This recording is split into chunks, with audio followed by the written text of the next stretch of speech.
Hello बच्चों, कैसे हैं आप सभी। मैं हूं आपका अपना डॉक्टर रवि और आज के लेक्चर में हम लोग बात करेंगे भाई वेव चैप्टर के पार्ट 2 में। यहां पर हम लोग देखेंगे काफी सारी चीजें, जैसे हमारे पास अगर हम वेव की बात करते हैं तो उसकी वेलोसिटी क्या रहेगी, इंटेंसिटी क्या रहेगी, या फिर कंस्ट्रक्टिव और डिस्ट्रक्टिव इंटरफेरेंस हमें देखने को मिलेंगे। ठीक है, तो इन सारी चीजों की हम लोग बात करेंगे। स्टार्टिंग करते हैं हम लोग वेलोसिटी ऑफ वेव। अब बड़ी सिंपल सी चीज मैं आप लोगों से पूछता हूं, जैसे अगर मान लेते हैं कि आपने एक रोप लिया और रोप को उठाकर आपने इस तरीके से फेंक दिया, समझ रहे आप, ऐसे उठाया और ऐसे फेंक दिया। मान लेते हैं कि आपके पास यहां पर एक रोप था, आप ऐसा समझिए कि यहां पर आपके पास एक रोप था। आपने क्या करा, यहां पर एक इस तरीके से फोर्स लगाया और ये जो रोप था ये कुछ इस तरीके से आगे बढ़ने लगा। अब ये जो आपके पास ये उठा हुआ पोर्शन आपको दिख रहा है, ये आगे बढ़ने लगा। अब जब ये आगे जा रहा होगा, ये जब वेव आगे ट्रेवल कर रही होगी तो इसकी कुछ तो वेलोसिटी होगी ना, बिल्कुल होगी। तो हम लोग बोलते हैं भाई वेलोसिटी जो हमारे पास निकल कर आती है उसे हम बोलते हैं टी अपॉन में म्यू। क्या इतना क्लियर है? ये हमारे पास एक सिंपल सा छोटू सा फॉर्मूला निकल कर आता है। जितनी चीजें मैं आपको यहां पर कराऊंगा ये आपके लिए मोर देन इनफ होगी जेई के लिए। क्या इतना क्लियर है? वेरी गुड मेरे लाल। चलिए यहां पर देखिए, अगर मैं बात करता हूं आप लोगों से वी का मतलब यहां पर क्या है, देखिए अलग अलग टर्म को हम एक बार यहां पर सीख लेते हैं बेटा। जैसे अगर मैं बात करता हूं आपसे, वी का मतलब क्या है, वेलोसिटी ऑफ वेव। v का मतलब क्या है हमारे पास, वेलोसिटी ऑफ वेव। और t यहां पर रिप्रेजेंट करता है बेटा टेंशन। जो भी आपको वहां पर टेंशन दिया हो रोप के अंदर, ठीक है, रोप हो, आपके पास स्ट्रिंग हो, स्प्रिंग हो, कुछ भी हो, अगर वहां पर टेंशन है, जैसे अगर आपके पास सिंपल एक रोप इस तरीके से हैंग कर दिया गया, ठीक है, या मान लो नीचे वेट नहीं भी हैंग किया, यहां पर अगर हम बात करें तो नीचे हमारे पास क्या लग जाएगा, यहां पर mg लग जाएगा। और ये वाला जो mg होगा किसके बराबर होगा बेटा, टेंशन के बराबर होगा। पहले बताओ क्या इतनी चीजें क्लियर है? बहुत सिंपल सिंपल चीजें लिखवाऊंगा। और म्यू हमारे पास क्या होता है बेटा, ये होता है हमारे पास जिसे हम बोलते हैं मास पर यूनिट लेंथ। बोलो क्या इतना क्लियर है? बोल मेरे लाल, पहले बताओ क्या इतनी चीजें आप लोगों को क्लियर है? मैंने बोला ये क्या होता है हमारे पास, mass upon length. Simple mass upon length से आप लोग इसे बताते हैं। ठीक है, ये हमारे पास कंडीशन आती है जिसके अंदर हम लोग बात करते हैं वेलोसिटी के लिए। क्या इतना क्लियर है? वेरी गुड मेरे लाल। अब सोचो अगर मैं आप लोगों से वेलोसिटी की बात कर रहा हूं तो वेलोसिटी आपके पास एक और तरीके से निकल कर आती है। ठीक है, पहले आप लोग एक बार इस पे निगाह मारिए, फिर हम लोग आगे की बात करेंगे। पहले बताओ क्या इतनी चीजें आप लोगों को समझ में आ रही है क्या? बोलो बेटा, क्या इतनी चीजें आप लोगों को समझ में आ रही हैं क्या? क्योंकि अगर ये सब चीजें क्लियर है ना तो फिर आपको दिक्कत आने वाली नहीं है। बोलो क्या इतना क्लियर है? बहुत सही, बहुत सही। अब मान लो आप लोगों से अगर पूछता है किसी भी तरीके से, ऐसे हम बात करते हैं वेलोसिटी का फॉर्मूला और भी हमारे पास होता है, साउंड वगैरह की वेलोसिटी हो गई। अगर मैं बात करता हूं वेलोसिटी ऑफ साउंड, साउंड किस तरीके से ट्रेवल करता है, ठीक है, तो वो हमारे पास क्या निकल कर आता है, gamma P by rho. Rho is a density, P for pressure. ठीक है, और अगर गामा की बात करते हैं तो ये आप जानते हैं कि हमारे पास क्या होता है, सीपी अपॉन में सीवी हमें देखने को मिलता है। सिंपल ये वाले टर्म हमारे पास हमें देखने को मिलते हैं। बोलो क्या इतना क्लियर है? हाँ या ना? ठीक है, तो दो चीज होती है, वेलोसिटी ऑफ साउंड है, उसे मैं अभी बस इसलिए लिख रहा हूँ कि कहीं ना कहीं वो क्वेश्चन में यूज होगा, तब हम उसकी बात कर लेंगे। आपको यहाँ पर नहीं, आपको यहाँ पर ध्यान देना है। बोलिए क्या इतना क्लियर है? एक बार आप लोग इस पर निगाह मारिए, फिर हम लोग बात करते हैं आगे की। बहुत सिंपल सी चीज है। अब देखो अगर मैं आप लोगों से बात करता हूं कि velocity of wave of string, यहां पर पूरा लिख लो। ठीक है, अगर मैं बात करता हूं यहां पर ये जो वेलोसिटी है ये हमारे पास किस चीज के लिए है, स्ट्रिंग। तो ये जो आप लोग बात कर रहे हैं ना, ये देखो यहां पर सिंपल सा लिख देता हूं मैं, चलिए कोई बात नहीं। ये जो हमारे पास है of string, velocity of string, basically wave की तो है, लेकिन वेव भी कहां पर बन रही है आपके पास, स्ट्रिंग की बन रही है। अब सोचो अगर मैं आप लोगों से ये बोल रहा हूं कि भाई हमारे पास जो वेलोसिटी है यहां पर कुछ इस तरीके से यहां पर प्रोसेस हमें दिया हुआ है कि ये कंडीशन हमें देखने को मिल रही है। बोलो क्या इतना क्लियर है? Very good. अब यहां पर आपके पास जो स्ट्रिंग है या जो भी आपने रोप लिया है या कुछ भी आपने लिया है, आप उसके अंदर दो चीजें लगा सकते हैं। नंबर वन, या तो उसका मास कांस्टेंट है, समझ रहे हैं आप लोग, या तो उसका मास कांस्टेंट है, मतलब आप मास उसका चेंज हो नहीं रहा, हर जगह पर सेम है थ्रू आउट और आपको उसमें ज्यादा कंसीडर करने की रिक्वायरमेंट नहीं है। नंबर टू, आपके पास वो वाला पोर्शन आ सकता है जहां पर उसका मास एप्रिशिएबल है। एप्रिशिएबल का मतलब होता है कि वहां पर आपको मास कंसिडर करना है, अलग अलग पॉइंट पर अलग अलग मासेस आपको कंसिडर करने पड़ सकते हैं। तो ये हमारे पास दो केस निकल कर आते हैं कि अगर मैं आप लोगों से बात करता हूं बच्चा पार्टी यहां पर कि स्ट्रिंग के बारे में अगर मैं आपसे बोलना चाहूं तो ये हमारे पास दो पोर्शन में निकल कर आता है। एक तो हमारे पास क्या होता है, मास कांस्टेंट, कि हमारे पास मास कैसा बेटा, मास हमारे पास सर कांस्टेंट होता है। ठीक है, ये हमारे पास कंडीशन निकल कर आती है।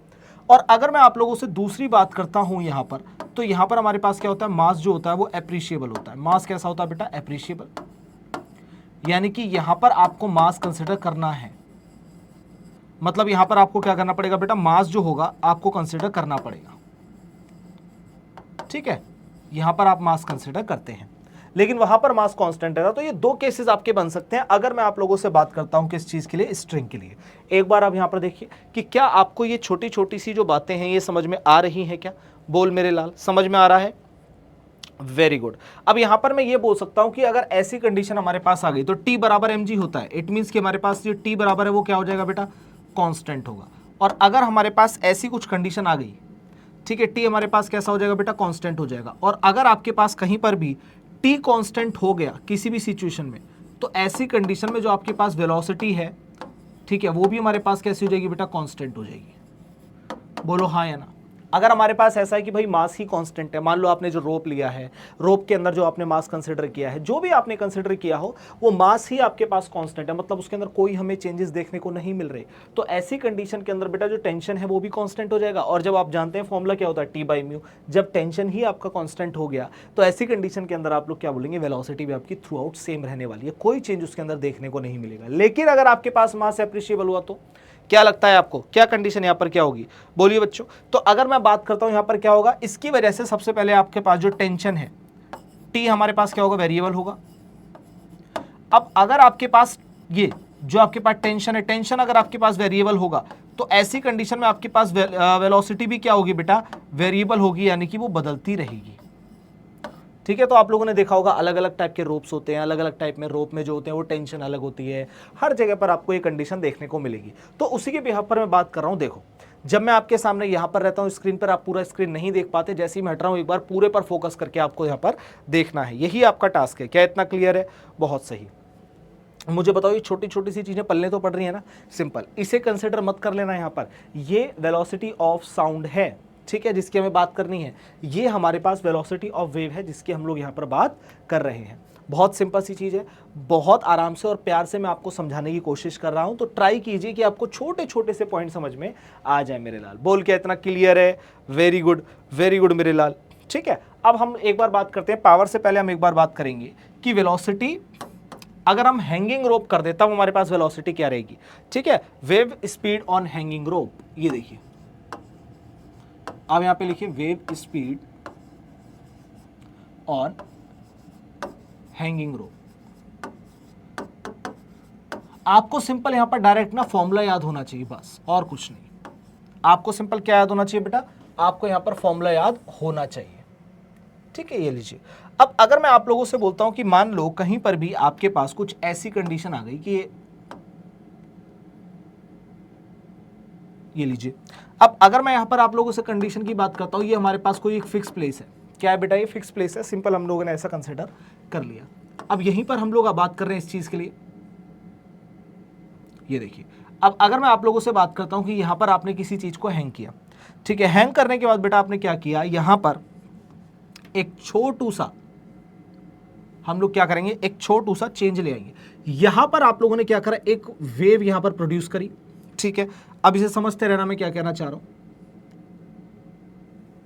यहां पर आपने एक वेव को प्रोड्यूस करा, ये देखिए, एक सेकेंड बेटा, यहां पर आपने क्या करा, इस वेव को प्रोड्यूस करा, ये ऐसे मान लीजिए आप। ठीक है, ये हमारे पास आ गई। अब ये आपके पास क्या हो गया, एक वेव बन गई।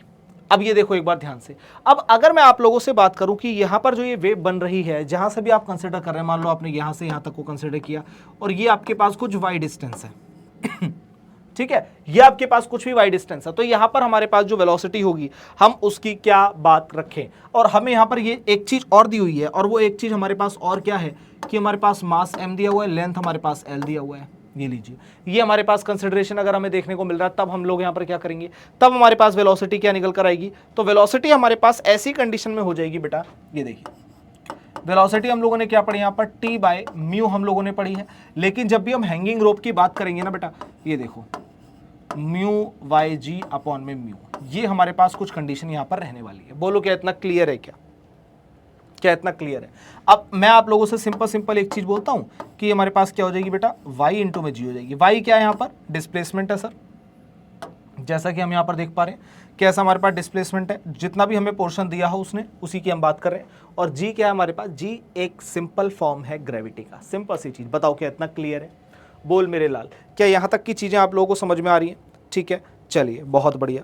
अब अगर मैं यहीं पर आप लोगों से टाइम की बात कर दूं तो ठीक है, और अगर मैं ये तो आपने वेलोसिटी की बात करी, ठीक है, लेकिन अगर मैं आप लोगों से यहां पर टाइम पीरियड की बात कर दूं तो तब हमारे पास क्या सिचुएशन बनेगी। तो अगर मैं टाइम पीरियड की आप लोगों से बात करता हूं तो बताओ ये क्या हो जाएगा, 2 इंटू में रूट ओवर एल बाई जी। ये हमारे पास क्या होगा, मैं यहां पर लिख देता हूं,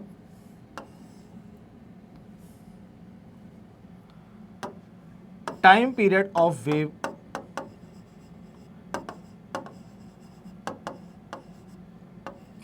टाइम पीरियड ऑफ वेव, ठीक है। ये हमारे पास क्या होगा, वेव को ट्रेवल करने के लिए जितना टाइम पीरियड की रिक्वायरमेंट है, ये उसका हमारे पास फॉर्मूला है। बताइए क्या इतनी चीजें आप लोगों को यहां पर क्लियर हैं? वेरी गुड मेरे लाल, वेरी गुड। अब हम लोग बात करते हैं, देखिए बहुत सारी चीजें हमें समझ में आ रही हैं कि हाँ भाई हमारे पास जो है वो वेलोसिटी की बात हो चुकी है। अब हम लोग यहाँ पर दूसरी चीज बात करने जा रहे हैं बेटा, पावर की। अब पावर भी तो यहाँ पर ट्रांसमिट होगा ना। अब एक बात बताओ, पावर होता क्या है, वर्क अपॉन में टाइम होता है। वर्क क्या होता है, फोर्स इंटू में डिस्प्लेसमेंट होता है। अब आप जब किसी भी एक रोप को इस तरीके से झटका दे रहे हैं इस तरीके से, तो एक वेव फॉर्म बनता हुआ आगे की तरफ को जा रहा है, तो वो अपने साथ पावर को भी तो कंसिडर करेगा, हाँ है ना। अपने साथ सिर्फ वो पावर को ही कंसिडर नहीं करेगा, अपने साथ वो इंटेंसिटीज को भी कंसिडर करेगा। क्या इतना आप लोगों को क्लियर है क्या? बोल मेरे लाल, हाँ है ना। सिंपल सिंपल टर्म याद आ रहे हैं, ये होगा half mu omega square A square V. इसी को हम लोग बोलते हैं क्या, पी। पी का मतलब क्या हो गया बेटा, यहां पर पावर हो गया। पहले बताओ क्या इतनी चीजें आप लोगों को क्लियर है? म्यू आप लोग जानते हैं, सिंपल सिंपल सा टर्म है हमारे पास। सारी चीजें हमारे पास, मास पर यूनिट लेंथ हो गया, एम्पलीट्यूड हो गया, वेलोसिटी हो गया, ठीक है, ये हमारे पास ये चीजें हमें देखने को मिलेंगी। ओमेगा क्या होता है सर, ओमेगा 2 पाई न्यू, जैसा कि आप जानते हैं न्यू इज अ फ्रीक्वेंसी। भाई किसी ना किसी फ्रीक्वेंसी से तो जा रहा होगा ना वो किसी ना किसी फ्रीक्वेंसी से तो जा ही रहा होगा ना, हाँ है ना। बस उसी चीज की यहां पर क्या कर रहा है बेटा, बात कर रहा है वो।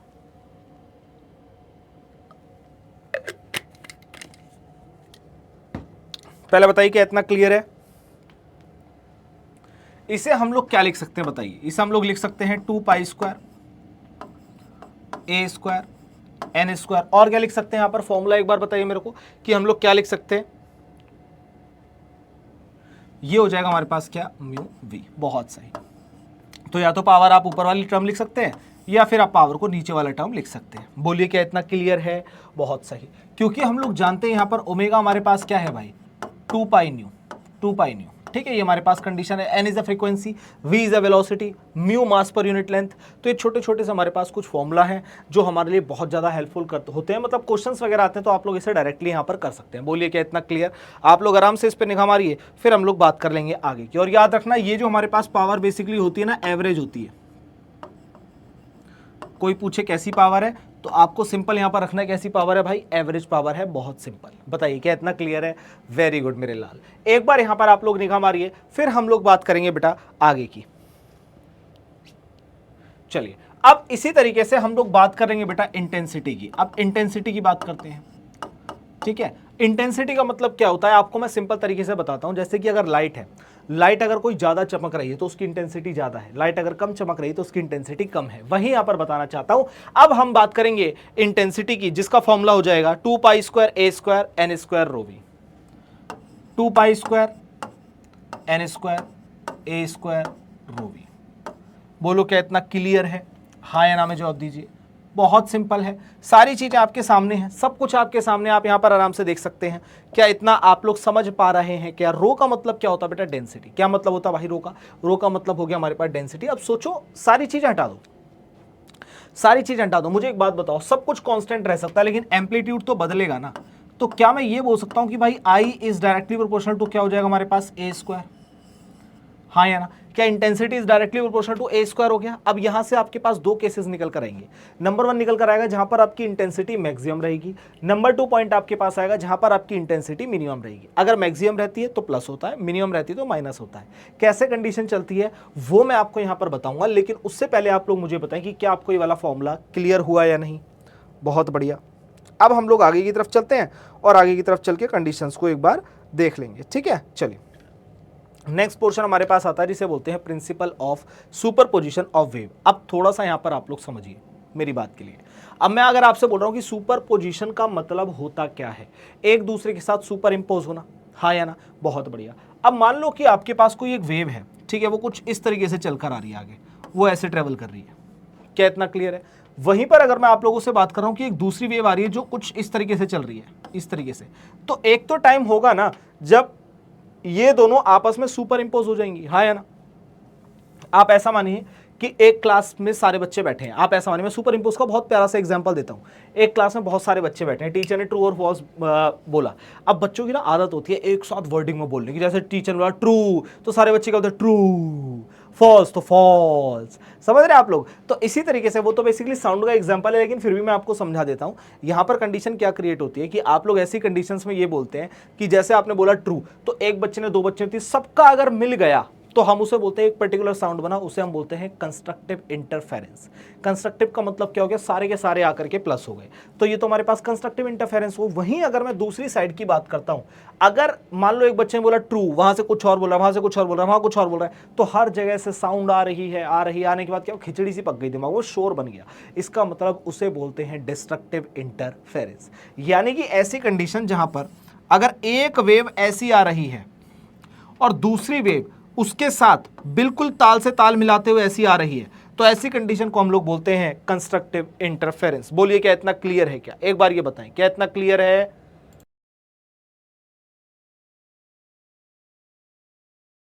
चलिए, और इसी तरीके से अगर मैं आप लोगों से ये बोलता हूं कि यहां पर हमारे पास कुछ कंडीशन ऐसी है कि एक वेव तो आ रही है ऐसे, ठीक है, और वहीं पर अगर मैं बात करता हूं दूसरी वेव आपकी आ रही है ऐसे, तो देखो एक दूसरे का अपोज कर रही है, ठीक है। इनके जो यहाँ पर पॉइंट है सिमिलर हैं, तो एक दूसरे को मिलकर के आगे बढ़ावा देंगे, इनके पॉइंट मिलकर के बढ़ावा देंगे, लेकिन इसके और इसके पॉइंट बिल्कुल अलग, इसके और इसके पॉइंट बिल्कुल अलग। तो ये वाला एग्जांपल हुआ कंस्ट्रक्टिव इंटरफेरेंस का, ये वाला एग्जांपल हुआ हमारा डिस्ट्रक्टिव इंटरफेरेंस का। समझ रहे हैं कि जब भी कंस्ट्रक्टिव का मतलब क्या होगा, जब आकर के दो वेव आपस में मिलेंगे, और डिस्ट्रक्टिव का मतलब क्या हुआ, जब आकर के दोनों एक दूसरे को खराब कर देंगे। बहुत सिंपल। चलिए, when two or more waves concurrently pass through a specific point, the resultant disturbance at that point is determined by the summing. summing का मतलब क्या हो गया, बेसिकली आपके पास आपने देखा दो वेव निकल कर आई, तो दोनों को प्लस कर दो, y equal to y1 plus y2, simple सी चीज है, ठीक है। मान लो अगर हमारे पास एक वेव निकल कर आ रही है, y आपके पास निकल कर आ रही है, और आपके पास काफी सारी वेव आ रही है y1 प्लस में y2, आप सबको प्लस कर दीजिए। अब अगर वो डिस्ट्रक्टिव होगी तो ऑटोमेटिकली नेगेटिव साइन होगा, वो यहाँ पर माइनस हो जाएगा, कोई आपको कुछ ही फॉरवर्ड करने की जरूरत नहीं। और अगर वो दोनों सेम फेज के अंदर मूव कर रही है, सेम उसमें ट्रेवल कर रही है डायरेक्शन में, कोई दिक्कत वाली बात नहीं, फिर तो प्लस हो ही जाएंगी ऑटोमेटिकली। तो वही वाला टर्म आपसे कुछ बोलना चाहता है, ठीक है। तो कहता था resultant disturbance at that point is determined by summing the individual disturbances that each wave would produce independently of the other. एक मतलब कोई भी एक वेव हो, इंडिपेंडेंटली तो मूव कर ही रही है, लेकिन आप दोनों को उठा कर प्लस कर देंगे। कंस्ट्रक्टिव और डिस्ट्रक्टिव मैंने आपको एग्जांपल के साथ बता दिया। फिर कहता है the principle of superposition is applicable for small disturbances. छोटे से डिस्टर्बेंसेस आपके क्रिएट होते हैं ना, वहां पर ही आता है जिसे हम बोलते हैं सुपरपोजिशन। सुपरपोजिशन का मतलब क्या है यार, सिंपल सी चीज है, एक वेव दो वेव आपस में मिल रही है, अगर वो सेम होंगी तो बढ़िया है, कुछ अच्छा बन जाएगा प्रोडक्ट, अगर वो अलग अलग होंगी तो सारी चीजें खराब हो जाएंगी, डिस्ट्रक्ट कर जाएगा, सिंपल सी चीज, ठीक है। Linear wave away superposition principle एक ही चीज है, simple. Overlapping wave do not in any way alter the shape of each other, ठीक है, सेम है जो मैंने आपको बता दिया, वही यहां पर कंडीशन अप्लाई हुई है। अब हमें दो चीजों के बारे में यहां पर पढ़ना है, एक होती है कंस्ट्रक्टिव इंटरफेरेंस और एक होता है हमारे पास डिस्ट्रक्टिव इंटरफेरेंस। पहले बताओ क्या यहां तक की चीजें क्लियर है? मैं कोशिश कर रहा हूं कि अगर कोई भी बच्चा यहां पर इसे सुनेगा लेक्चर को और बिल्कुल उसे कुछ भी नहीं आता, तब भी वो एकदम बेसिक बिल्कुल जीरो से चीजों को सीख जाए। क्लियर? चलिए एक बार आप लोग इस पर निगाह मारिए, फिर हम लोग बात करेंगे आगे की। बोलिए क्या इतना क्लियर है? वेरी गुड मेरे लाल। अब सपोज करो हमारे पास आता है इंटरफेरेंस। अब इंटरफेरेंस का मतलब क्या होता है? आप लोगों ने एक दूसरे के साथ ये कहते हुए सुना होगा, भाई तू मेरी बात में इंटरफेयर मत कर, सुना है ना? हाँ। या फिर देखो कोई अच्छा बोल रहा हो तो हम लोग क्या बोलते हैं, भाई तू बहुत सही कर रहा, तू इंटरफेयर किया कर यार। और अगर कोई गलत बोल रहा हो तो तू मेरे बीच में इंटरफेयर मत किया कर। तो इंटरफेरेंस का मतलब क्या होता है? जब आपके पास ये दो वेव्स आकर के टकराती हैं, मैंने कहा जब आपके पास ये दो वेव्स आकर के टकराती हैं, तो टकराने के बाद वो आपस में मिल रही हैं, दूर जा रही हैं, ये सारी की सारी कंडीशन हमारी जो देखने को मिलेगी, उसी चीज को हम लोग क्या बोलते हैं? इंटरफेरेंस ऑफ वेव बोलते हैं। क्या इतना क्लियर है?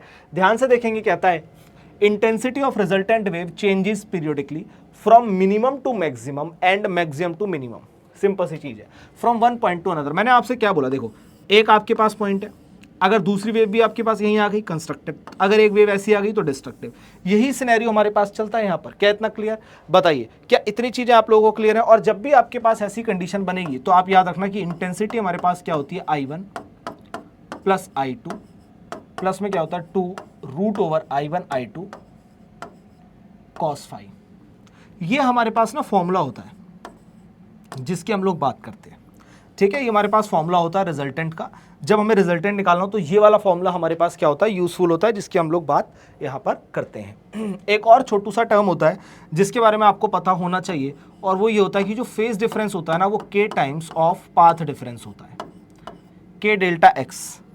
ठीक है, क्या आप लोगों को ये चीजें समझ में आ रही है क्या मेरे लाल?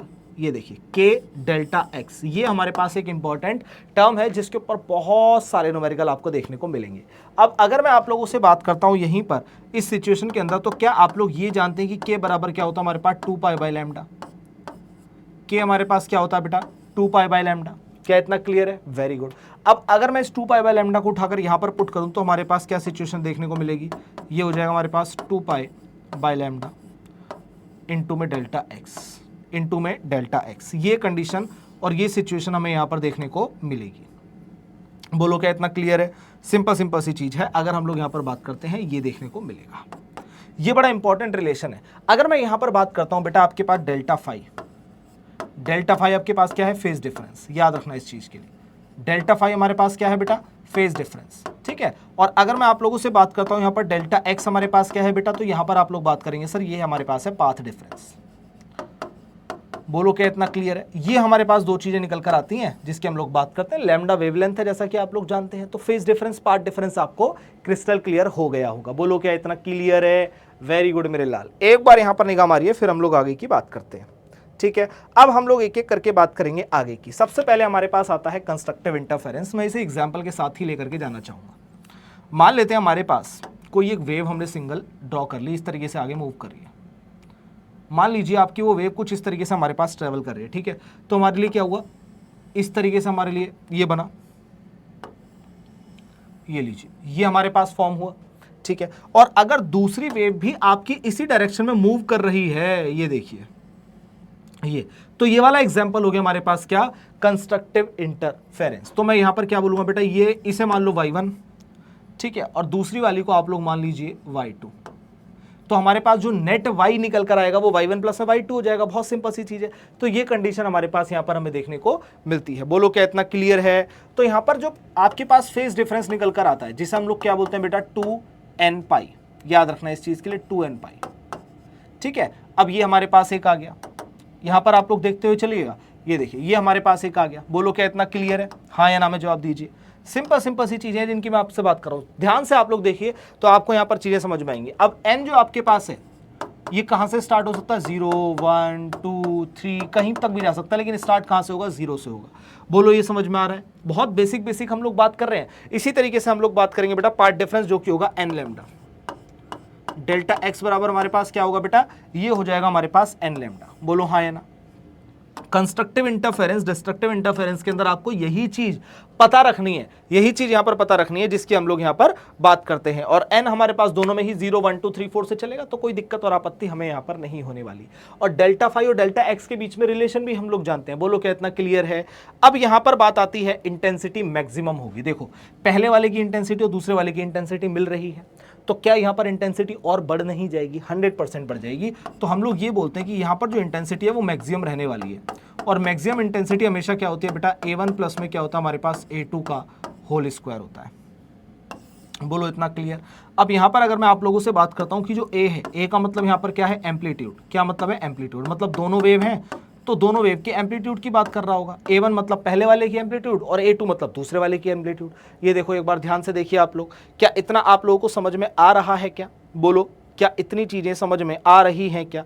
और यहीं पर अगर मैं रिजल्टेंट वेव की बात करूं तो हम लोग और इसे क्या लिख सकते हैं, a हमारे पास a1 की जगह मैं क्या लिख सकता हूं बेटा, रूट ओवर i1 का स्क्वायर, प्लस में हमारे पास क्या हो सकता है बताओ, रूट ओवर में i2 का स्क्वायर। बोलो हाँ या ना। अभी हम लोग इस पे देखते हैं क्या यहां तक की चीजें आप लोगों को समझ में आ रही हैं क्या? सिंपल अगर मैं यहां पर लिखना चाहूं तो मैं आपको एक चीज बता देता हूं कि इसे आप लोग एक तरीके से ऐसे लिख लो, कंफ्यूज नहीं होना। ये लीजिए सर ये कैसे निकल कर आया, हमें तो पता ही नहीं चला कि आपने मैक्सिमम में ये कैसे कर दिया, ये चीज नहीं समझ में आई। बहुत सिंपल है बेटा, I is directly proportional to क्या होता है हमारे पास, a स्क्वायर होता है। हाँ या ना? समझ में आ रहा है? अब जब मैं इसे यहां से लेकर आऊंगा तो हमारे पास ये रूट में आई चला जाएगा बराबर में ए। ठीक है, क्या मैं इसे ऐसे लिख सकता हूं? बोलो हाँ या ना। ये हमारे पास कंडीशन यहां पर आई हुई है। बोलो क्या इतना क्लियर है? ये होता है बेटा पूरा का पूरा कंस्ट्रक्टिव इंटरफेरेंस। अब सोचो अगर मैं डिस्ट्रक्टिव इंटरफेरेंस की बात करूं तो हमारे पास यहां क्या होगा? सॉरी, चलिए अगर मैं यहां पर आप लोगों से बात करता हूं, ठीक है, ये लीजिए, तो यहां पर एक वेव मान लेते हैं हमारे पास कुछ ऐसी जा रही है, तो वहीं पर हमारे पास जो दूसरी वेव है वो कुछ ऐसी जाएगी। बोलो क्या इतना क्लियर है? अब अगर मैं इसे मान लेता हूं यहां पर y1, y2 मान लो चलो इसे, और दूसरे वाले को मैं मान लेता हूं y1, तो इसका एम्पलीट्यूड a1, इसका एम्पलीट्यूड हमारे पास क्या हो गया? a2 हो गया। अब वापस से हमें यहां पर दो चीजें निकालनी है। सबसे पहले तो हमें निकालना है path phase difference. Phase difference क्या होगा बताइए? यहां पर पहले वाले में हमारे पास क्या था और अब क्या होगा? यहां पर हम लोग बात करेंगे बेटा 2n-1 इंटू में पाई। वहां 2n पाई था ना, या 2n-1 इंटू में पाई निकल कर आएगा। क्या इतना क्लियर है? ये आ जाएगा हमारे पास। बोलो समझ आ रहा है नहीं आ रहा? यहां पर देखिए एक बार, यहां पर n, वहां n 0 से स्टार्ट हो रहा था, यहां पर आपका जो इंटीजर है वो 1 2 3 से स्टार्ट होगा, मतलब 1 से स्टार्ट होगा, 0 से स्टार्ट नहीं होगा। क्या इतना क्लियर? ये हमारे पास सिचुएशन निकल कर आएगी। फिर हम लोग बात करते हैं किस चीज के लिए? हम लोग बात करते हैं डेल्टा x के लिए। बोलो हाँ या ना।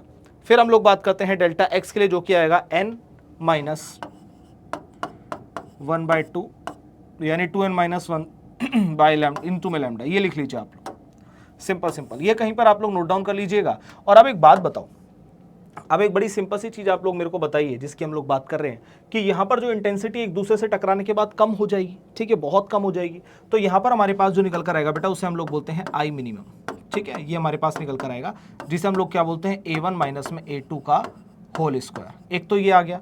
दूसरा अगर यहाँ पर आप लोग रिजल्टेंट देखेंगे इसका, तो ये हमारे पास क्या आ जाएगा? रूट ओवर में i1 माइनस में रूट ओवर में i2 का होल स्क्वायर। बोलो क्या इतना आप लोगों को क्लियर है? क्या ये हमें यहां पर पता होना चाहिए? ये देखिए, ये सारी चीजें, ये सारी सिचुएशन हमें यहां पर पता होनी चाहिए। हमें पता होना चाहिए क्या? यहां पर डेल्टा फाई कितना होगा, हमें पता होना चाहिए डेल्टा एक्स कितना होगा, फिर हमें दोनों के बीच का रिलेशन तो पता ही है, डेल्टा फाई इक्वल टू के डेल्टा एक्स, और के क्या होता है? 2 पाई बाय लैम्डा। अब यहां से आप लोग सारी वैल्यूज को पुट करते हुए आगे चलेंगे तो आपका काम हो जाएगा। नेक्स्ट कंडीशन आपके पास यहां पर मिनिमम निकल कर आए a1 माइनस a2 का होल स्क्वायर। फिर हमारे पास रिजल्टेंट जो निकल कर आए जिसे हम लोग बोलते हैं क्या? ये देखिए, जिसे हम लोग बोलते हैं क्या? i1, ये देखिए रूट में root over i1 minus root over i2 का होल स्क्वायर। बहुत सिंपल सी चीज। क्या इतना क्लियर? ये देखिए यहां पर आप लोग एक बार रेखा मारिए, फिर हम लोग बात करेंगे आगे की। अगर यहां तक आप लोग सीख गए तो फिर आपको कोई दिक्कत और आपत्ति यहां पर नहीं होने वाली, ये बात पक्की है। ठीक है, चलिए इसे एक बार देखिए, फिर हम लोग आगे की बात करते हैं। बहुत सिंपल सिंपल सी चीजें हैं। अगर आप लोग इस चीज को समझ गए ना तो फिर आपको कोई दिक्कत आपत्ति होने नहीं वाली, पक्की बात है।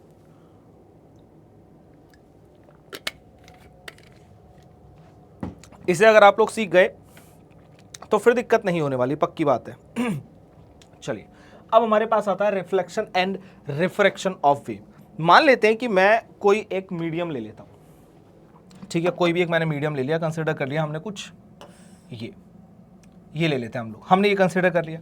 अब मैंने आप लोगों से बोला कि ये जो हमारे पास है कुछ वेव ऐसे जा रही है, ठीक है, ये लीजिए, ये वेव कुछ ऐसे हमारे पास जा रही है। ओके, नहीं हम खुद ही बना लेंगे। चलिए मान लेते हैं कि ये हमारे पास कुछ वेव ऐसे जा रही है, ठीक है, तो क्या मैं इसे इंसिडेंट वेव बोलूंगा? क्या हमारे पास जो ये वाली कंडीशन है वो इंसिडेंट वेव की आ जाएगी? बहुत सिंपल सी चीज है। ठीक है, अब मान लेते हैं कि जब ये जाएगी तो सरफेस से टकराकर कुछ हमारे पास रिटर्न में भी निकल कर आएगी, जिससे हम लोग कुछ इस तरीके से कर सकते हैं। ये हमारे पास क्या है? Reflected wave. इसे हम लोग क्या बोलते हैं बेटा? इसे हम लोग बोलते हैं रिफ्लेक्टेड वेव। लेकिन वहीं पर हमारे पास इन्हीं दोनों के बीच में कोई एक ऐसी वेव होगी जो ना तो रिफ्लेक्ट करेगी ना कहीं और जाएगी, बल्कि वो ट्रांसमिट कर जाएगी। उसे रिफ्रैक्टेड या फिर ट्रांसमिटेड वेव बोलते हैं। तो एक वेव हमारी कुछ ऐसी होगी जो आगे की तरफ जाएगी, और इसे हम लोग या तो ट्रांसमिटेड, ठीक है, ये देखिए ध्यान से, या फिर रिफ्रैक्टेड वेव बोलते हैं, रिफ्रैक्टेड वेव। आई होप कि आप लोग डायग्राम को थोड़ा सा समझ पा रहे होंगे कि एक वेव अगर किसी भी पर्टिकुलर मीडियम में जाने के लिए एंटर करती है एक सरफेस के थ्रू, तो जैसे ही वो सरफेस से टकराती है तो कुछ वेव तो उसकी बाहर आ जाती है, उसे बोलते हैं रिफ्लेक्टेड वेव। कुछ वेव आपकी ट्रांसमिट होकर दूसरे मीडियम के अंदर ट्रांजिट कर जाती है, जिसे हम लोग बोलते हैं क्या, ट्रांसमिटेड वेव। पहले बताओ क्या इतनी चीजें आप लोगों को क्लियर है क्या? क्या इतना क्लियर है? बोल मेरे लाल, समझ में आ रहा है? बहुत बढ़िया। अब अगर मैं तेरे से ये बोल दूं कि यहां पर मैं क्या करता हूं कि यहां पर निकलने वाली जो हमारे पास होगी इसे हम लोग बोलेंगे y1, एक y1 y2 y3 हमारे पास इस तरीके से कंडीशन निकल कर आएगी। तो मैं यहां पर ये ले लेता हूं, यहां पर मैं एक कंडीशन ले लेता हूं कि भाई y1 जो हमारे पास होगी ना, a sine omega T minus में kx। पहले बोलो क्या इतना क्लियर है क्या? बोलो क्या इतना क्लियर है क्या? अब यहां पर जो हमारे पास एम्पलीट्यूड है पहले वाला वो कौन सा है, वो इंसिडेंट का हमने मान लिया, तो इसे थोड़ा सा चेंज करते हैं, एम्पलीट्यूड ऑफ इंसिडेंट, और ये हो जाएगा हमारे पास क्या, साइन। इसी तरीके से बात करता हूं y2 की, y2 मैंने मान लिया रिफ्लेक्टेड वाला, तो a इंटू में r sine omega T minus में ये हमारे पास kx, k1 और इसे k2 ले लो। क्या इतना क्लियर है? बोलो। इसे k1 और इसे k2 हमने कंसिडर कर लिया, और इसी तरीके से y3 को ले लेते हैं, ये ट्रांसमिटेंस हो गया, ट्रांसमिटेंस मतलब ट्रांसमिटेड वाली, तो ये हमारे पास क्या हो जाएगा बेटा, a sine omega T minus में k3 x। ये लीजिए, ये हमारे पास कंडीशन आ जाती है जिसकी हम लोग यहां पर बात करते हैं। बड़ा ही इंपॉर्टेंट है ये टर्म, याद रखना इस चीज के लिए। ये हमारे पास 3 वेव हैं जिनकी हम लोगों ने इक्वेशन लिखी है, हमने लिखा कि कोई दिक्कत वाली बात नहीं है। कुछ एक वेव आगे जा रही है, जाने के बाद टकरा कर वापस आ रही है, और कुछ एक हमारे पास ट्रांजिट कर जा रही है आगे की तरफ। बोलो हाँ या ना। बहुत सिंपल है, आप लोग ध्यान से एक बार देखेंगे तो आपको चीजें यहां पर समझ में आ जाएंगी बेटा। क्या इतना क्लियर? बहुत बढ़िया। अब यहां पर ना मैं आपको एक चीज बताता हूं कि मान लेते हैं कि हमें AR AT ये सब होते क्या है, ठीक है, मैं यहां पर कहीं लिख देता हूं यहां पर हम लोग कुछ बातें लिखते हैं, एक बार आप इस पर निगाह मारिए, फिर हम लोग बात करेंगे आगे की मेरे लाल।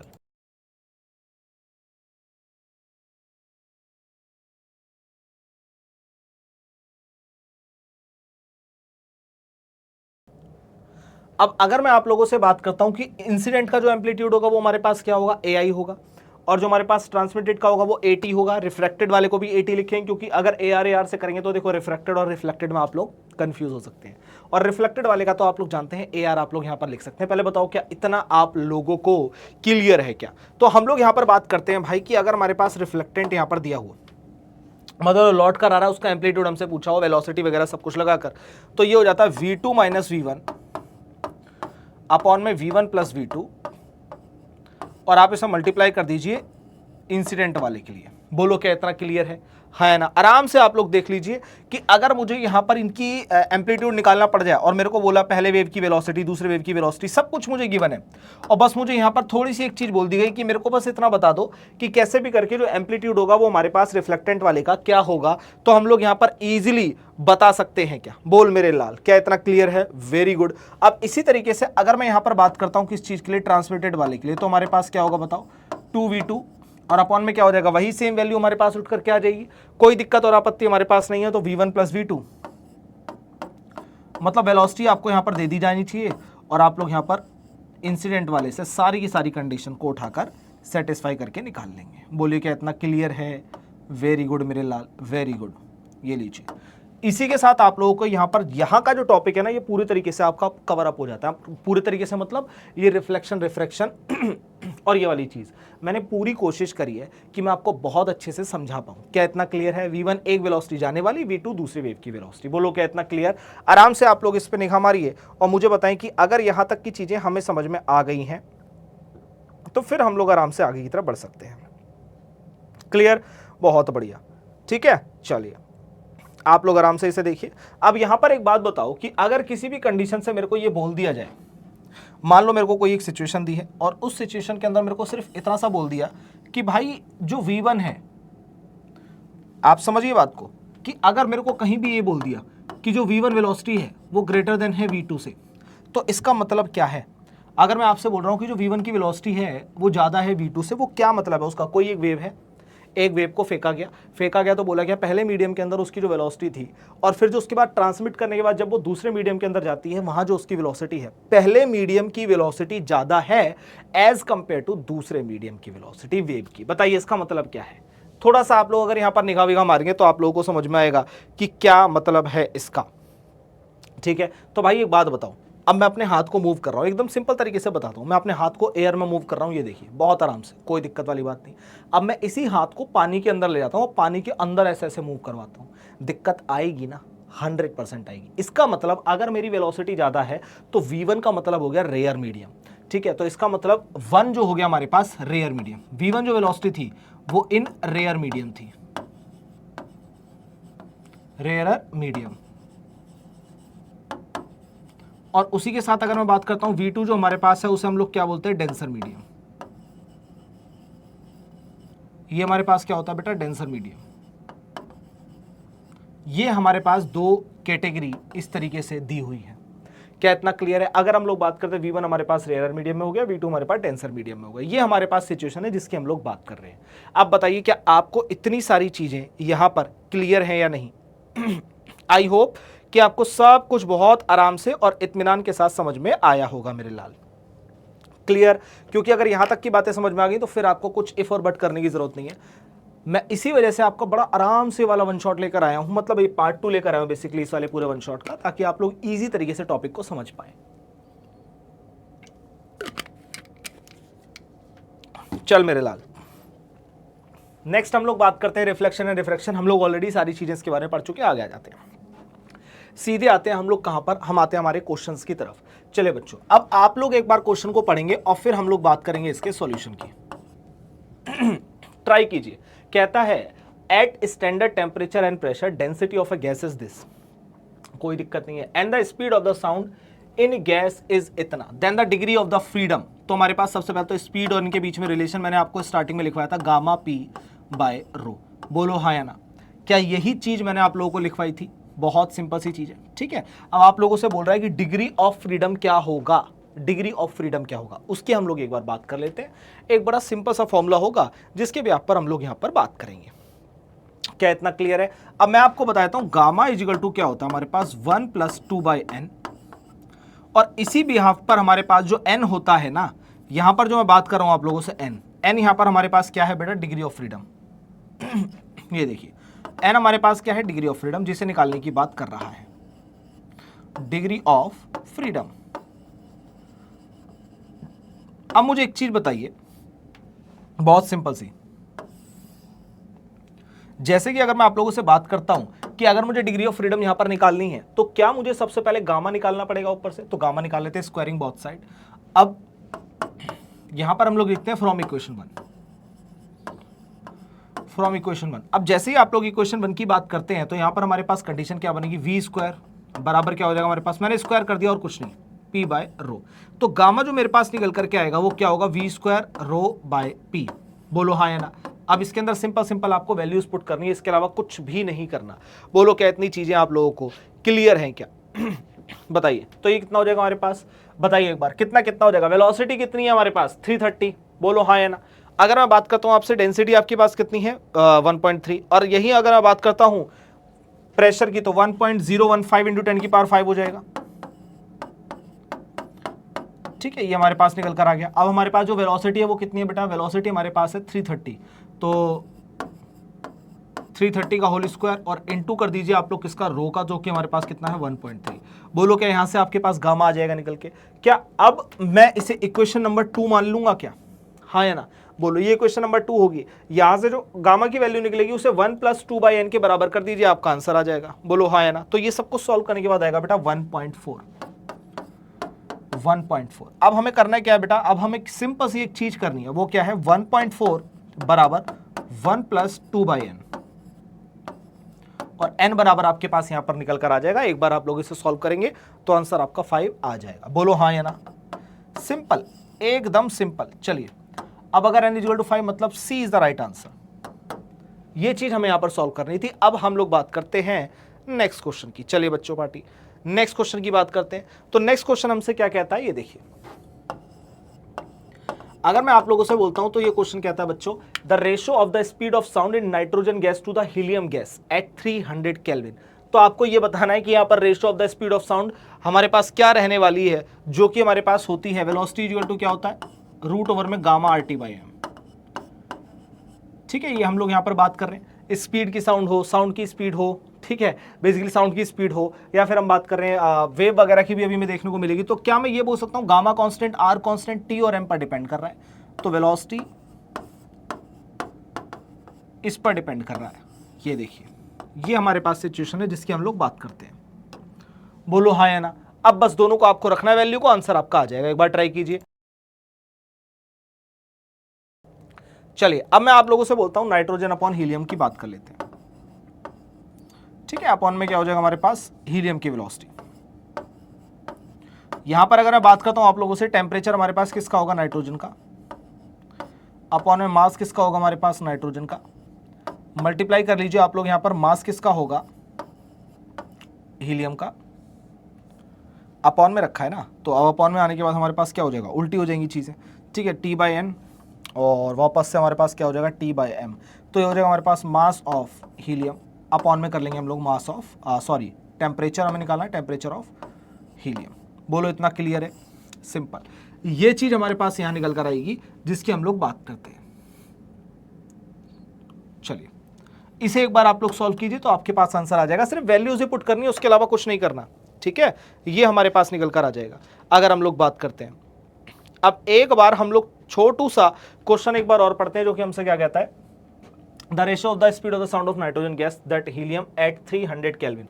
मैं आपको यहाँ पर एक चीज और बता देना चाहता हूँ कि यहाँ पर ना गामा को भी ऐड ऑन कर लीजिए आप लोग। रीजन क्या है, गामा डायटोमिक, ट्राइटोमिक, मोनोटोमिक के लिए, सबके लिए डिफरेंट होता है। तो यहाँ पर हमारे पास क्या होगा कि मास और ratio of the speed of helium gas at 300 kelvin, तो मतलब टेम्परेचर हमारे पास बराबर है। तो हमें सिंपल सी एक चीज करनी है, सिर्फ गामा का ध्यान रखना है, सिर्फ हमें किस चीज का ध्यान रखना है, गामा का, और इसके अलावा कुछ भी नहीं। ठीक है, तो अगर मैं यहाँ पर बात करता हूँ आप लोगों से, चलिए टेम्परेचर तो दोनों का बराबर ही है ना, तो कोई दिक्कत और आपत्ति वाली बात यहाँ पर नहीं है। तो सिंपल हमारे पास क्या हो जाएगा, ये यहाँ से अगर हम बात करें, देखो टेम्परेचर दोनों का सेम है, 300 300, तो वो तो हट जाएगा, कोई दिक्कत वाली बात नहीं है। तो हम लोग यहाँ पर बात करते हैं नाइट्रोजन अपॉन में गामा हम लोग ले लेंगे किसका, हीलियम का, मल्टीप्लाई कर लीजिए आप लोग, हमारे पास मास ऑफ यहाँ पर क्या हो जाएगा, यहाँ पर हमारे पास मास निकल कर रहा है हीलियम का, अपॉन में मास ऑफ नाइट्रोजन।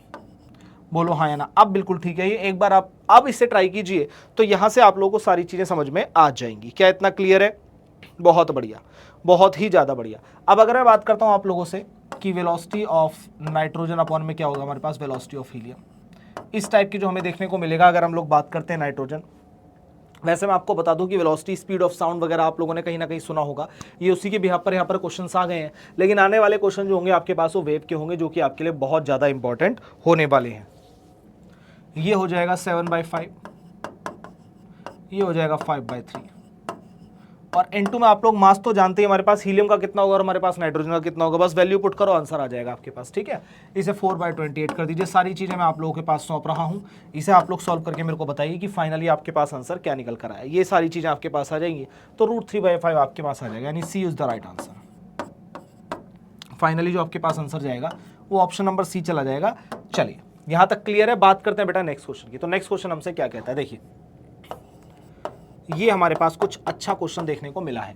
कहता है two wave are propagation to the point P along a straight line produced by two sources A and B of simple harmonic motion of equal frequency. ठीक है, the amplitude of every wave at P is A and the phase of A is ahead by π/3। Clear? Then that of B and the distance AP is greater than BP by 50 centimeter, then the resultant amplitude at the point P will be what? अगर हमें wavelength यहाँ पर कितनी दी हुई है, 1 metre दी हुई है। बोलो क्या इतना क्लियर?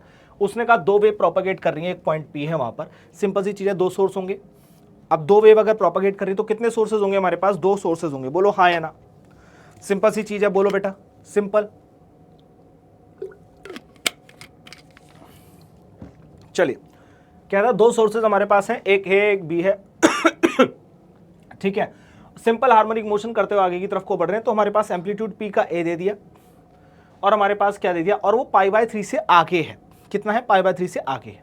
ठीक है, चलिए अब अगर हम लोग बात कर रहे हैं आगे की तरफ, हमारे पास कंडीशन आएगी कि हमसे बोला द वेवलेंथ इज 1 मीटर, तो रिजल्टेंट एम्पलीट्यूड हमें बताना है कितना निकल कर आएगा। ट्राई कीजिए, एक बार मैं पीछे हट रहा हूँ स्क्रीन के, आप लोग खुद से एक बार इसे ट्राई कीजिए तो मुझे बताएं कि क्या निकल कर आएगा। अगर हमें यहाँ पर सबसे ज़्यादा इंपॉर्टेंट है तो वो क्या है बताइए। अगर मैं आप लोगों से बोल रहा हूँ कि एम्पलीट्यूड हमारे पास होता क्या है, a1² प्लस में a2² प्लस में क्या हो जाता है हमारे पास 2a1 a2 कॉस फाई। तो अब ये हमारे पास होता है रिजल्टेंट। अगर मैं बात करता हूं किस चीज के लिए, अगर मैं बात करता हूं एम्पलीट्यूड के लिए, ये देखिए आप लोग यहां पर देख सकते हैं। अब अगर इस एम्पलीट्यूड के अंदर अगर हम लोग को बात करनी है, यहां पर A1 A2 हमें निकालना है, चलिए ठीक है, मैंने दोनों का A ले लिया, A कंसिडर कर लिया, ठीक है। अब मुझे यहां पर सबसे इंपॉर्टेंट है, मेरे को फाई नहीं पता, वो तो उसने बोला π/3 आगे है, लेकिन उसके लिए पाई निकालना पड़ेगा ना। तो हम लोग एक रिलेशन जानते हैं, हम लोग क्या जानते हैं सर, डेल्टा फाई बराबर 2π/λ इंटू में डेल्टा एक्स। बोलो हाँ या ना, ये मैंने आप लोगों को ऑलरेडी पढ़ाया हुआ है, बोलो हाँ या ना। अब सबसे इंपॉर्टेंट है यहाँ पर हम लोगों को डेल्टा फाई और बाकी सारी चीजें पुट करने के लिए, ठीक है। तो एक बार हम यहाँ पर देखते हैं। सबसे पहले तो मैं बात करूंगा डेल्टा एक्स। डेल्टा एक्स जो आपको यहाँ पर 50 सेंटीमीटर दिया है, यानी कि ½ मीटर आप लोगों को यहाँ पर दिया हुआ है। वहीं पर अगर आप लोग लैम्डा देखेंगे तो वो भी आपको यहाँ पर कितना दिया है, 1 मीटर दिया है। क्या इसके भी पर मैं यहाँ पर ये बोल सकता हूँ कि भाई जो मेरे पास डेल्टा फाई निकल करके आएगा, जिसकी हम लोग बात करते हैं, वो कितना हमारे पास 2π/1 और मल्टीप्लाई कर लीजिए, हमारे पास कितना होगा 1/2, यानी कि कितना हो गया हमारे पास पाई हो गया। ये तो डेल्टा फाई है, ये तो कितना है, डेल्टा फाई निकल कर आया। अभी वो कितना आगे है, π/3 आगे है। तो क्या मुझे ये बोलना पड़ेगा कि हमारे पास पाई माइनस में π/3, हाँ या ना। तो ये मेरे पास कितना निकल कर आएगा बेटा, ये निकल कर आएगा हमारे पास 2π/3, जिसकी हम लोग बात कर रहे हैं। बोलो हाँ या ना, सिंपल सी चीज है। अब अगर हम लोग यहाँ पर सिंपल सा एक कंडीशन को यहाँ पर देखें जिसकी हम लोग बात करें, देखिए क्या 2π/3 को मैं यहाँ पे पुट कर सकता हूँ, 100% पुट कर सकता हूँ। समझ में आ रहा है? अब बस बाकी सबको ए मानकर यहाँ पर इसे पुट कर दीजिए, आपका काम हो जाएगा। तो हम लोग बात करते हैं ए के लिए, तो वो हमारे पास क्या हो जाएगा बताइए, a² प्लस में a² प्लस में क्या हो जाएगा हमारे पास 2a² और कॉस 2π/3। बोलो हाँ या ना। ये लीजिए, क्या अब आपको समझ में आ रही है चीजें, अब आपको समझ में आ रही है चीजें, ठीक है। तो ये आपके पास a के बराबर आ जाएगा, सिंपल सी चीज है। सॉल्व करोगे स्मॉल a के बराबर एम्पलीट्यूड आ जाएगा, कोई दिक्कत और आपत्ति आपको यहां पर नहीं होने वाली। Option number D is the right answer. बोलो क्लियर है? एक बार आप इसमें निगाह मारिए, फिर आगे चलते हैं। क्लियर है बेटा? बहुत सिंपल सिंपल सी चीजें हैं, बहुत ज्यादा सिंपल। बात करते हैं नेक्स्ट क्वेश्चन की, एक बार ट्राई कीजिए खुद से सॉल्व करने का।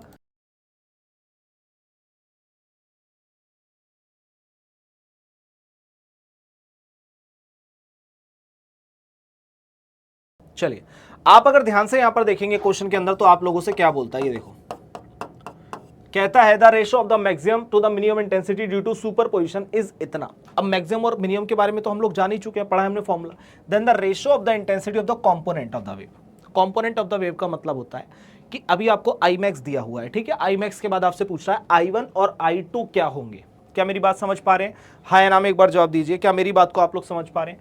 Very good. अब मुझे पता है भाई आई मैक्स के अंदर जो हमारे पास होता है वो a प्लस बी का होल स्क्वायर होता है, ये पहले का एम्पलीट्यूड होगा। अपॉन में अगर मैं आई मिनिमम को कर दूं तो ये हमारे पास क्या हो जाएगा, a माइनस बी का होल स्क्वायर हो जाएगा। बोलो हाँ या ना। तो ये हमारे पास कुछ सिचुएशन यहाँ पर चलती है जिसकी हम लोग बात करते हैं। और आई मैक्स और आई मिनिमम का जो रेशियो हमारे पास कितना बेटा, 49/9 बराबर हमारे पास कितना हो जाएगा, a प्लस बी का होल स्क्वायर अपॉन में कितना हो जाएगा, a माइनस बी का होल स्क्वायर। सोचो स्क्वायर हटा के यहाँ पे रूट लगा दूं तो क्या मेरे पास a प्लस बी अपॉन में a माइनस बी बराबर यहाँ पर 7/3 बच जाएंगे। क्या यहाँ से आप लोग क्या निकाल सकते हैं, यहाँ से आप लोग a एंड b निकाल सकते हैं। बताओ a कितना होगा और b कितना होगा। सॉल्व करके आप लोग मेरे को एक बार बताइए कि क्या आपके पास आंसर आ रहा है। आप लोग यहाँ पर कंप्लीटली सॉल्व करेंगे, ये आपके पास 5 आ जाएगा, ये आपके पास 2 आ जाएगा, ठीक है।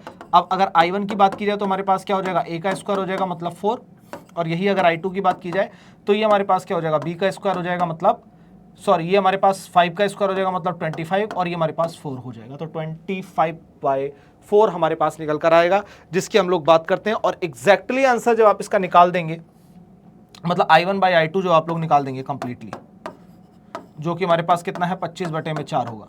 तो ये सब सॉल्व करने के बाद 6.25 आ जाएगा, ठीक है। ये लीजिए, ये हमारे पास आंसर आ जाएगा फाइनली, जिसकी हम लोग बात करते हैं। Option number A is the right answer. बोलिए क्या इतना आप लोगों को क्लियर है? क्या ये हमारे पास निकल कर आता है? चले बच्चा पार्टी, एक बार यहां तक देखिए, फिर हम लोग बात करेंगे आगे की बात करते हैं। तो नेक्स्ट हमारे पास क्या आता है बताइए। नेक्स्ट क्वेश्चन कहता है which of the following, next question कहता है which of the following statement are wrong about the velocity of sound in air. ठीक है, which of the following statement are wrong about the velocity of sound in air. अगर हम लोग यहां पर बात करते हैं तो हमारे पास क्या निकल कर आएगा, decrease with increase in temperature, increase with decrease in temperature, ठीक है। अगर मैं आप लोगों से बात करता हूं यहां पर क्या होगा, तो वेलोसिटी ऑफ साउंड हमारे पास होता क्या है बताइए एक बार, gamma R T by M, gamma R T by M. तो अगर हम लोग ध्यान से देखें तो ये तो हमारे पास टेम्परेचर के डायरेक्टली प्रोपोर्शनल हो गया। इट मींस कि हमारे पास decrease with increase in temperature भी नहीं हो सकता, increase with decrease in temperature भी नहीं हो सकता। जब ये नहीं है तो ऑल ऑफ द एबव भी नहीं हो सकता। ना ना ना ना ना ना, which of the following statement are wrong, wrong की बात कर रहा है तो पहला भी रॉन्ग है, ठीक है, दूसरा भी रॉन्ग है, ठीक है, और तीसरा कह रहा है डिक्रीज विद इंक्रीज, ये गलत है, सारे के सारे ही गलत है, सब गलत है। आप ध्यान से एक बार पढ़ेंगे तो आपको समझ में आएगा कि सारी की सारी सिचुएशन ही आपको यहां पर गलत दी हुई है। बात करते हैं आगे की। यहां पर आपसे बोलता है कुछ आपको ऐसी सिचुएशन दी हुई है, ये देखिए, कहता है दो वेव है, एक y1 दिया हुआ है आपको और एक y2 दिया हुआ है, जो कि आप लोग बहुत आराम से इत्मीनान से यहां पर देख सकते हैं। फिर कहता है are superimpose at any particular point the amplitude of the resultant wave. अबे भाई साहब, एम्पलीट्यूड होता क्या है, A square plus B square, a1 square plus a2 square root में प्लस में 2a1 a2 इंटू में कॉस पाई।